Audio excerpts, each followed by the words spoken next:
Good morning. I am here today to read you Chapter 3 of A Series of Unfortunate Events by Lemony Snicket, Book 1, The Bad Beginning. Let's read. Chapter 3. I don't know if you've ever noticed this, but first impressions are often entirely wrong. You can look at a painting for the first time, for example, and not like it at all. But after looking at it a little longer, you may find it very pleasing. The first time you try gorgonzola cheese, you may find it too strong. But when you are older, you may want to eat nothing but gorgonzola cheese. Klaus, when Sunny was born, did not like her at all. But by the time she was 6 weeks old, the two of them were thick as thieves. Your initial opinion on just about anything may change over time. I wish I could tell you that the Baudelaire's first impressions of Count Olaf and his house were incorrect, as first impressions so often are. But these impressions, that Count Olaf was a horrible person and his house a depressing pigsty, were absolutely correct. During the first few days after the orphan's arrival at Count Olaf's, Violet, Klaus, and Sunny attempted to make themselves feel at home, but it was really no use. Even though Count Olaf's house was quite large, the three children were placed together in one filthy bedroom that had only one small bed in it. Violet and Klaus took turns sleeping in it, so that every other night one of them was in the bed and the other was sleeping on the hard wooden floor. And the bed's mattress was so lumpy, it was difficult to say who was more uncomfortable. To make a bed for Sunny, Violet removed the dusty curtains from the curtain rod that hung over the bedroom's one window and bunched them together to form a sort of cushion, just big enough for her sister. However, without curtains over the cracked glass, the sun streamed through the window every morning, so the children woke up early and sore each day. Instead of a closet, there was a large cardboard box that had once held a refrigerator and would now hold the three children's clothes, all piled in a heap. Instead of toys, books, or other things to amuse the youngsters, Count Olaf had provided a small pile of rocks. And the only decoration on the peeling walls was a large and ugly painting of an eye, matching the one on Count Olaf's ankle and all over the house. But the children knew, as I'm sure you know, that the worst surroundings in the world can be tolerated if the people in them are interesting and kind. Count Olaf was neither interesting nor kind. He was demanding, short-tempered, and bad-smelling. The only good thing to be said for Count Olaf is that he wasn't around very often. When the children woke up and chose their clothing out of the refrigerator box, they would walk into the kitchen and find a list of instructions left for them by Count Olaf, who would often not appear until nighttime. Most of the day he spent out of the house or up in the high tower where the children were forbidden to go. The instructions he left for them were usually difficult chores, such as repainting the back porch or repairing the windows, and instead of a signature, Count Olaf would draw an eye at the bottom of the note. One morning his note read, "My theater troupe will be coming for dinner before tonight's performance. Have dinner ready for all 10 of them by the time they arrive at 7 o'clock. Buy the food, prepare it, set the table, serve dinner, clean up afterwards, and stay out of our way." Below that was the usual I, and underneath the note was a small sum of money for the groceries. Violet and Klaus read the note as they ate their breakfast, which was a gray and lumpy oatmeal Count Olaf left for them each morning in a large pot on the stove. Then they looked at each other in dismay. "None of us knows how to cook," Klaus said. "That's true," Violet said. "I knew how to repair those windows and how to clean the chimney because those sorts of things interest me. But I don't know how to cook anything except toast." "And sometimes you burn the toast," Klaus said, and they smiled. They were both remembering a time when the two of them got up early to make a special breakfast for their parents. Violet had burned the toast, and their parents, smelling smoke, had run downstairs to see what the matter was. When they saw Violet and Klaus looking forlornly at pieces of pitch-black toast, they laughed and then made pancakes for the whole family. "I wish they were here," Violet said. She did not have to explain she was talking about their parents. They would never let us stay in this dreadful place. "If they were here," Klaus said, his voice rising as he got more and more upset, "we would not be with Count Olaf in the first place. I hate it here, Violet. I hate this house. I hate our room. I hate having to do all these chores. And I hate Count Olaf." "I hate it too," Violet said. And Klaus looked at his older sister with relief. Sometimes just saying that you hate something and having someone agree with you can make you feel better about a terrible situation. "I hate everything about our lives right now, Klaus," she said, "but we have to keep our chin up." This was an expression the children's father had used, and it meant try to stay cheerful.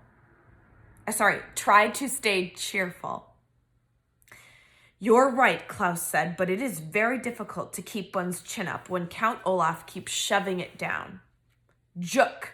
Sunny shrieked, banging on the table with her oatmeal spoon. Violet and Klaus were jerked out of their conversation and looked once again at Count Olaf's note. "Perhaps we could find a cookbook and read about how to cook," Klaus said. "It shouldn't be that difficult to make a simple meal." Violet and Klaus spent several minutes opening and shutting Count Olaf's kitchen cupboards, but there weren't any cookbooks to be found. "I can't say I'm surprised," Violet said. "We haven't found any books in this house at all." "I know," Klaus said miserably. "I miss reading very much. We must go out and look for a library sometime soon." "But not today," Violet said. "Today we have to cook for 10 people. At that moment, there was a knock on the front door. Violet and Klaus looked at one another nervously. Who in the world would want to visit Count Olaf? Violet wondered out loud. "Maybe somebody wants to visit us," Klaus said without much hope. In the time since the Baudelaire's parents' death, most of the Baudelaire orphans' friends had fallen by the wayside, an expression which here means they stopped calling, writing, and stopping by to see any of the Baudelaires, making them very lonely. You and I, of course, would never do this to any of our grieving acquaintances. But it is a sad truth in life that when someone has lost a loved one, friends sometimes avoid the person just when the presence of friends is most needed. Violet, Klaus, and Sunny walked slowly to the front door and peered through the peephole, which was in the shape of an eye. They were delighted to see Justice Strauss peering back at them and opened the door. "Justice Strauss," Violet cried, "how lovely to see you." She was about to add, "Do come in," but then she realized that Justice Strauss would probably not want to venture into the dim and dirty room. "Please forgive me for not stopping by sooner," Justice Strauss said, as the Baudelaires stood awkwardly in the doorway. "I wanted to see how you children were settling in, but I had a very difficult case in the High Court, and it was taking up much of my time." "What sort of case was it?" Klaus asked. Having been deprived of reading, he was hungry for new information. "I can't really discuss it," Justice Strauss said, "because it's official business. But I can tell you it concerns a poisonous plant and illegal use of someone's credit card." "Yika!" Sunny shrieked, which appeared to mean how interesting. Although, of course, there was no way that Sunny could understand what was being said. Justice Strauss looked down at Sunny and laughed. "Yika indeed," she said, and reached down to pat the child on the head. Sunny took Justice Strauss's hand and bit it gently. "That means she likes you," Violet explained. "She bites very, very hard if she doesn't like you, or if you want to give her a bath." "I see," Justice Strauss said. "Now then, how are you children getting on? Is there anything you desire here?" The children looked at one another, thinking of all the things they desired. Another bed, for example, a proper crib for Sunny, curtains for the window in their room, a closet instead of a cardboard box. But what they desired most of all, of course, was not to be associated with Count Olaf in any way whatsoever. What they desired most was to be with their parents again in their true home. But that, of course, was impossible. Violet, Klaus, and Sunny all looked down at the floor unhappily as they considered the question.